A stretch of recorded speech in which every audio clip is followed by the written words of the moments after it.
ഇയ്യോബ് അദ്ധ്യായം 33. എങ്കിലോ ഇയ്യോബേ, എന്റെ ഭാഷണം കേട്ടുകൊള്ളുക, എന്റെ സകല വാക്കുകളും ശ്രദ്ധിച്ചുകൊള്ളുക. ഇതാ, ഞാൻ ഇപ്പോൾ എന്റെ വായ് തുറക്കുന്നു, എന്റെ വായിൽ എന്റെ നാവ് സംസാരിക്കുന്നു. എന്റെ വചനങ്ങൾ എന്റെ ഉള്ളിലെ നേർ ഉച്ചരിക്കും. എന്റെ അധരങ്ങൾ അറിയുന്നത് അവ പരമാർത്ഥമായി പ്രസ്താവിക്കും. ദൈവത്തിന്റെ ആത്മാവ് എന്നെ സൃഷ്ടിച്ചു, സർവശക്തന്റെ ശ്വാസം എനിക്ക് ജീവനെ തരുന്നു. നിനക്ക് കഴിയുമെങ്കിൽ എന്നോട് പ്രതിവാദിക്ക, സന്നദ്ധനായി എന്റെ മുമ്പാകെ നിന്നുകൊള്ളുക. ഇതാ, നിന്നെപ്പോലെ ഞാനും ദൈവത്തിനുള്ളവൻ, എന്നെയും മണ്ണുകൊണ്ട് നിർമ്മിച്ചിരിക്കുന്നു. എന്റെ ഭീഷണി നിന്നെ ഭയപ്പെടുത്തുകയില്ല, എന്റെ ഖനം നിനക്ക് ഭാരമായിരിക്കുകയുമില്ല. ഞാൻ കേൾക്കെ നീ പറഞ്ഞതും നിന്റെ വാക്ക് ഞാൻ കേട്ടതും എന്തെന്നാൽ, ഞാൻ ലംഘനമില്ലാത്ത നിർമ്മലൻ, ഞാൻ നിർദോഷി, എന്നിൽ അകൃത്യവുമില്ല. അവൻ എന്റെ നേരെ വിരുദ്ധങ്ങളെ കണ്ടുപിടിക്കുന്നു, എന്നെ തനിക്ക് ശത്രുവായി വിചാരിക്കുന്നു. അവൻ എന്റെ കാലുകളെ ആമത്തിലിടുന്നു, എന്റെ പാതകളെയൊക്കെയും സൂക്ഷിച്ചു നോക്കുന്നു. ഇതിന് ഞാൻ നിന്നോട് ഉത്തരം പറയാം. ഇതിൽ നീ നീതിമാനല്ല, ദൈവം മനുഷ്യനേക്കാൾ വലിയവനല്ലോ. നീ അവനോട് എന്തിനു വാദിക്കുന്നു? തന്റെ കാര്യങ്ങളിൽ ഒന്നിനും അവൻ കാരണം പറയുന്നില്ലല്ലോ. ഒന്നോ രണ്ടോ വട്ടം ദൈവം അരുളി ചെയ്യുന്നു, മനുഷ്യൻ അത് കൂട്ടാക്കുന്നില്ല താനും.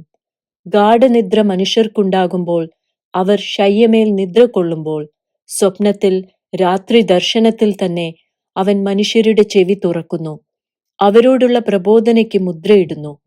മനുഷ്യനെ അവന്റെ ദുഷ്കർമ്മത്തിൽ നിന്ന് അകറ്റുവാനും പുരുഷനെ ഗർവത്തിൽ നിന്ന് രക്ഷിപ്പാനും തന്നെ. അവൻ കുഴിയിൽ നിന്ന് അവന്റെ പ്രാണനെയും വാളാൽ നശിക്കാതെ വണ്ണം അവന്റെ ജീവനെയും കാക്കുന്നു. തന്റെ കിടക്കമേൽ അവൻ വേദനയാൽ ശിക്ഷിക്കപ്പെടുന്നു, അവന്റെ അസ്ഥികളിൽ ഇടവിടാതെ പോരാട്ടമുണ്ട്. അതുകൊണ്ട് അവന്റെ ജീവൻ അപ്പവും അവന്റെ പ്രാണൻ സ്വാദുഭോജനവും വെറുക്കുന്നു. അവന്റെ മാംസം ക്ഷയിച്ച് കാൺമാനില്ലാതെയായിരിക്കുന്നു. കാൺമാനില്ലാതിരുന്ന അവന്റെ അസ്ഥികൾ പൊങ്ങി നിൽക്കുന്നു. അവന്റെ പ്രാണൻ ശവക്കുഴിക്കും അവന്റെ ജീവൻ നാശകന്മാർക്കും അടുത്തിരിക്കുന്നു. മനുഷ്യനോട് അവന്റെ ധർമ്മം അറിയിക്കേണ്ടതിന് 1000 ഒരുത്തനായി മധ്യസ്ഥനായൊരു ദൂതൻ അവനു വേണ്ടി ഉണ്ടെന്നു വരികിൽ, അവൻ അവങ്കൽ കൃപ വിചാരിച്ച് കുഴിയിലിറങ്ങാതെ വണ്ണം ഇവനെ രക്ഷിക്കണമേ. ഞാൻ ഒരു മറുവില കണ്ടിരിക്കുന്നു എന്ന് പറയും. അപ്പോൾ അവന്റെ ദേഹം യൗവന ചൈതന്യത്താൽ പുഷ്ടിവെക്കും. അവൻ ബാല്യപ്രായത്തിലേക്ക് തിരിഞ്ഞുവരും. അവൻ ദൈവത്തോട് പ്രാർത്ഥിക്കും, അവൻ അവങ്കൽ പ്രസാദിക്കും.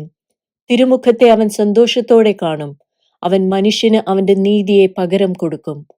അവൻ മനുഷ്യരുടെ മുമ്പിൽ പാടിപ്പറയുന്നത്, ഞാൻ പാപം ചെയ്തു നേരായുള്ളത് മറച്ചു കളഞ്ഞു, അതിന് എന്നോട് പകരം ചെയ്തിട്ടില്ല. അവൻ എന്റെ പ്രാണനെ കുഴിയിലിറങ്ങാതെ വണ്ണം രക്ഷിച്ചു. എന്റെ ജീവൻ പ്രകാശത്തെ കണ്ട് സന്തോഷിക്കുന്നു. ഇതാ, ദൈവം 2-3 പ്രാവശ്യം ഇവയൊക്കെയും മനുഷ്യനോട് ചെയ്യുന്നു. അവന്റെ പ്രാണനെ കുഴിയിൽ നിന്ന് കരയേറ്റേണ്ടതിനും ജീവന്റെ പ്രകാശം കൊണ്ട് അവനെ പ്രകാശിപ്പിക്കേണ്ടതിനും തന്നെ. ഇയ്യോബേ, ശ്രദ്ധ വെച്ചു കേൾക്ക, മിണ്ടാതെ ഇരിക്ക, ഞാൻ സംസാരിക്കാം. നിനക്ക് ഉത്തരം പറവാനുണ്ടെങ്കിൽ പറക, സംസാരിക്ക. നിന്നെ നീതീകരിപ്പാനാകുന്നു എന്റെ താല്പര്യം. ഇല്ലെന്ന് വരികിൽ നീ എന്റെ വാക്ക് കേൾക്ക. മിണ്ടാതിരിക്ക, ഞാൻ നിനക്ക് ജ്ഞാനം ഉപദേശിച്ചു തരാം.